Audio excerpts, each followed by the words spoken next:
वेदों का रचनाकाल एक जटिल प्रश्न है। वेदों के रचनाकाल का निर्धारण वैदिक साहित्य इतिहास की सबसे जटिल और विवादास्पद समस्याओं में से एक है। यह केवल एक तिथि निर्धारित करने का प्रश्न नहीं है, बल्कि भारतीय संस्कृति, सभ्यता और ज्ञान परंपरा की प्राचीनता से जुड़ा विषय है।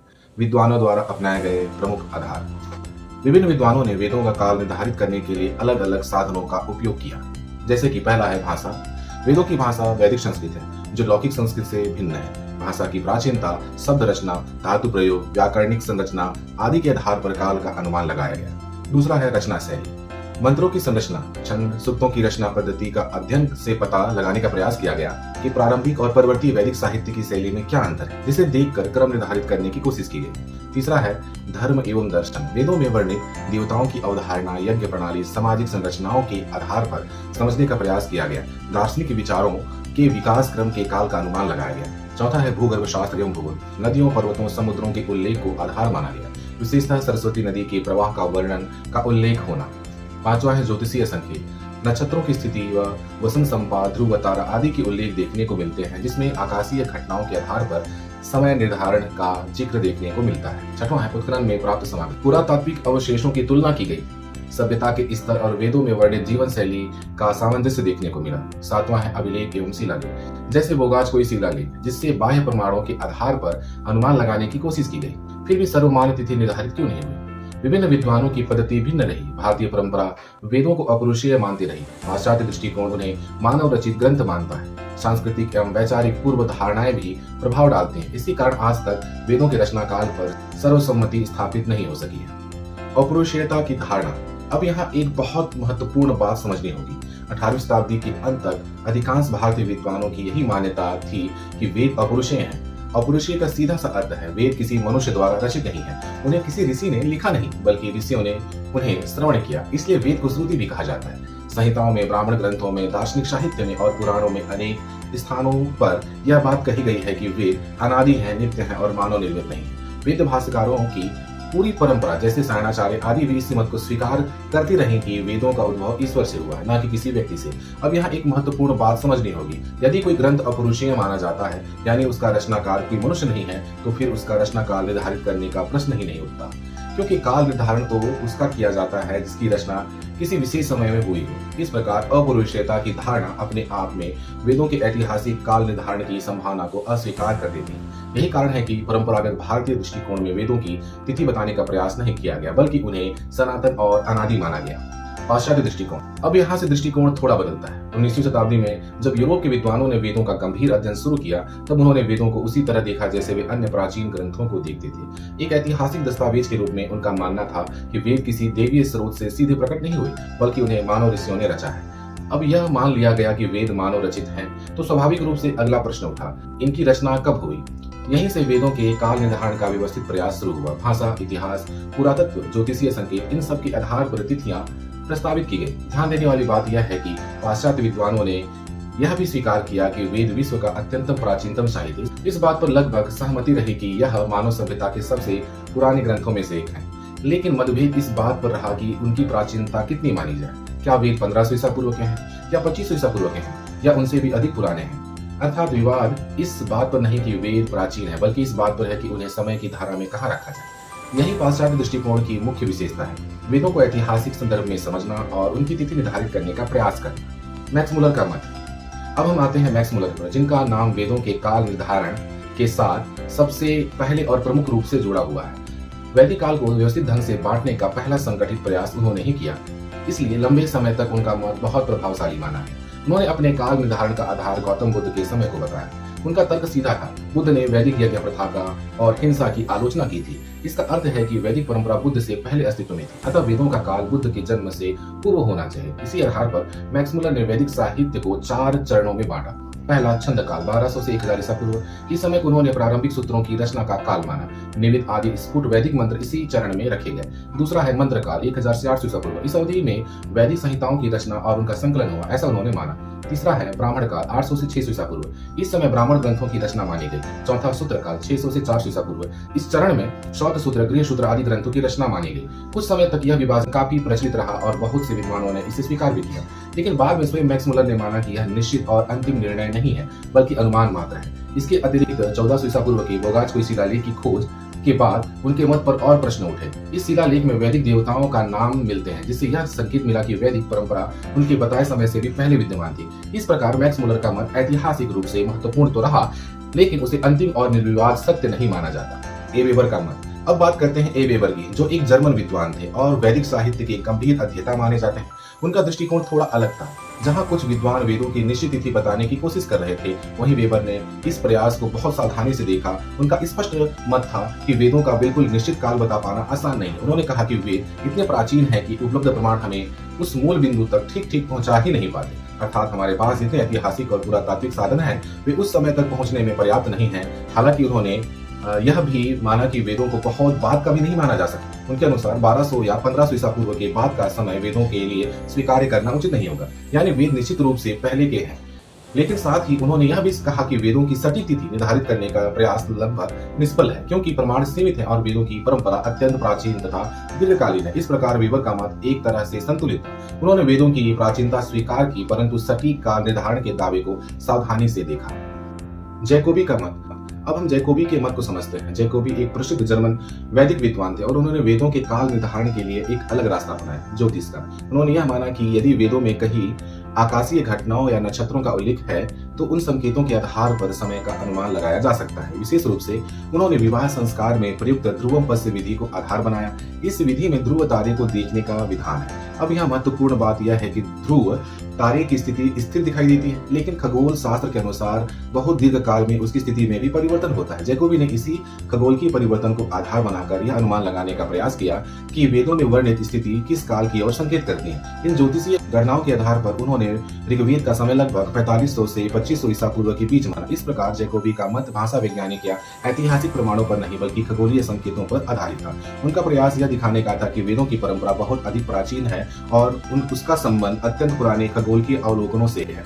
बाल गंगाधर तिलक का मत।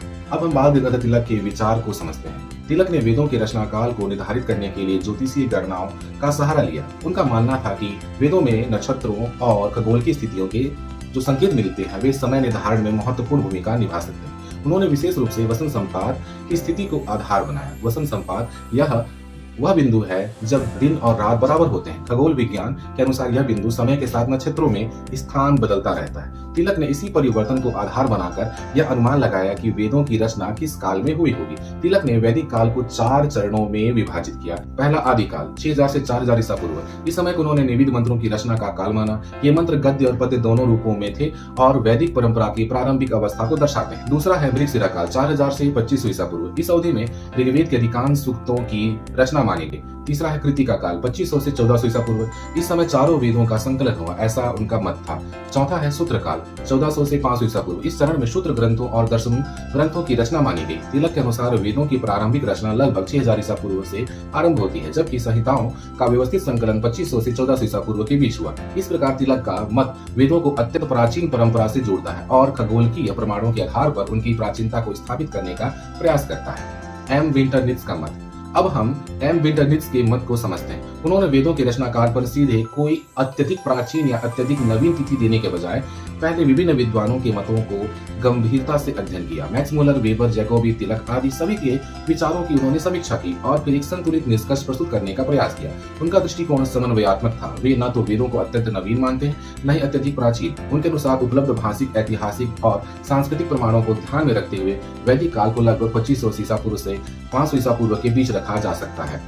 इस आधार पर उन्होंने यह माना कि ऋग्वेद का समय लगभग 2500 ईसा पूर्व के आसपास माना जा सकता है। इसके बाद ब्राह्मण ग्रंथ, आरण्यक, उपनिषद तथा सूत्र साहित्य क्रमशः विकसित होते गए। इस प्रकार विंटरनित्ज का मत एक मध्य मार्ग प्रस्तुत करता है, न तो अत्यधिक प्राचीनता का आग्रह, न ही अत्यधिक नवीनता का समर्थन। उन्होंने उपलब्ध प्रमाणों के आधार पर एक व्यवहारिक और संतुलित समय सीमा स्वीकार करने का प्रयास किया। विभिन्न मतों की तुलना। अब जब हम इन सभी विद्वानों के मतों को एक साथ रखते हैं तो एक बात बहुत साफ दिखाई देती है। वेदों के रचना काल को लेकर एक मत नहीं है।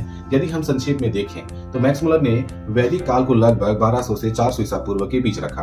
वेबर ने निश्चित तिथि बताने से ही सावधानी बरती, लेकिन यह माना कि वेद 1500 ईसा पूर्व से पहले के हैं। जैकोबी ने ज्योतिषीय आधार पर ऋग्वेद का समय 4500 से 2500 ईसा पूर्व के बीच माना। तिलक ने इसे और भी अधिक प्राचीन मानते हुए लगभग 6000 से 1400 ईसा पूर्व के बीच रखा। विंटरनित्ज ने एक संतुलित दृष्टिकोण अपनाते हुए वैदिक काल को 2500 से 500 ईसा पूर्व के बीच स्वीकार किया। अब यहाँ ध्यान देने वाली बात यह है कि इन तिथियों में बहुत बड़ा अंतर है। कुछ विद्वान वेदों को लगभग 1500 ईसा पूर्व के आसपास रखते हैं तो कुछ उन्हें 6000 ईसा पूर्व तक ले जाते हैं।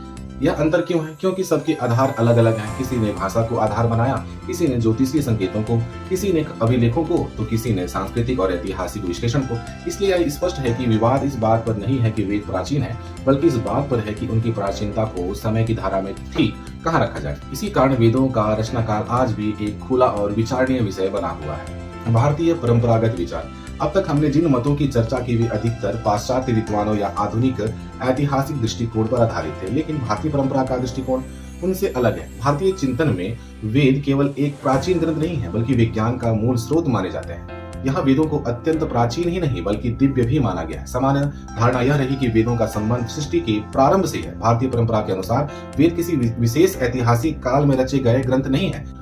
उन्हें अनादि, नित्य और अपरुषीय माना गया है, अर्थात वे किसी व्यक्ति की रचना नहीं बल्कि परम सत्य का प्रकटीकरण है जिसे ऋषियों ने श्रवण किया। इस दृष्टिकोण में वेदों की तिथि निर्धारित करना मुख्य विषय नहीं है। यहाँ महत्व इस बात का है कि वेद सनातन ज्ञान के प्रतीक हैं और उनका अस्तित्व सृष्टि चक्र के साथ जुड़ा हुआ माना जाता है। इस प्रकार भारतीय परंपरा वेदों को केवल ऐतिहासिक दस्तावेज के रूप में नहीं देखते, बल्कि उन्हें आध्यात्मिक और देवी ज्ञान के रूप में स्वीकार करते हैं। यही कारण है कि भारतीय मत और पाश्चात्य मत में मूलभूत अंतर दिखाई देता है। अब हम अविनाश चंद्र दास के मत को समझते हैं, जो भारतीय परंपरा के भीतर एक अलग प्रकार का तर्क प्रस्तुत करता है। उन्होंने वेदों की तिथि निर्धारित करने के लिए भाषा या ज्योतिष को नहीं बल्कि भूगोल और भूगर्भीय प्रमाणों को आधार बनाया। उनका ध्यान विशेष रूप से ऋग्वेद में वर्णित सरस्वती नदी पर गया। ऋग्वेद में सरस्वती का वर्णन एक महान नदी के रूप में मिलता है जो हिमालय से निकलकर समुद्र में मिलती है। यह विवरण केवल एक साधारण नदी का नहीं बल्कि एक विशाल और प्रवाहमान नदी का संकेत देता है। अब यहाँ से उनका तर्क शुरू होता है। पुरातात्विक और भूगर्भीय अध्ययनों के अनुसार राजस्थान क्षेत्र में किसी समय समुद्र का अस्तित्व माना गया है। साथ ही यह भी माना जाता है कि कालांतर में सरस्वती नदी लुप्त हो गई और वह समुद्र भी समाप्त हो गया। अविनाश चंद्र दास के अनुसार यह भूगर्भीय परिवर्तन लगभग 25,000 ईसा पूर्व के आसपास का है। यदि उस समय सरस्वती नदी और समुद्र दोनों विद्यमान थे और ऋग्वेद में उनका स्पष्ट वर्णन मिलता है, तो इसका अर्थ है कि ऋग्वेद की रचना उस घटना से पहले हुई होगी। इसी आधार पर उन्होंने ऋग्वेद का रचनाकाल लगभग 25,000 ईसा पूर्व या उससे भी पूर्व माना। इस प्रकार उनका मत भूगर्भीय संकेतों पर आधारित है और वेदों की अत्यंत प्राचीनता को स्थापित करने का प्रयास करता है। शंकर बालकृष्ण दीक्षित का मत। अब शंकर बालकृष्ण दीक्षित के मत को समझते हैं। उन्होंने वेदों के रचनाकाल का निर्धारण सीधे ऋग्वेद से शुरू नहीं किया बल्कि शतपथ ब्राह्मण को आधार बनाया। उनका विचार था कि यदि ब्राह्मण ग्रंथों का समय निर्धारित कर लिया जाए तो उससे पहले के वैदिक साहित्य का समय भी क्रम से समझा जा सकता है। दीक्षित ने शतपथ ब्राह्मण का समय लगभग 2500 ईसा पूर्व माना। अब यदि ब्राह्मण ग्रंथ उस समय के हैं तो उनसे पहले संहिताओं की रचना अवश्य हुई होगी, ऐसा उनका तर्क था। उन्होंने यह माना कि चारों वेदों की रचना और विकास की प्रक्रिया में लगभग 1000 वर्ष का अंतर रहा होगा, अर्थात ब्राह्मण ग्रंथों से लगभग 1 सहस्त्र वर्ष पूर्व संहिताओं का काल रखा जा सकता है। इसी आधार पर उन्होंने ऋग्वेद का रचना काल लगभग 3500 ईसा पूर्व निर्धारित किया। इस प्रकार दीक्षित का मत एक क्रमिक ऐतिहासिक दृष्टिकोण प्रस्तुत करता है। पहले ब्राह्मण ग्रंथ का समय निश्चित किया, फिर उसके पीछे जाकर ऋग्वेद की तिथि निर्धारित की।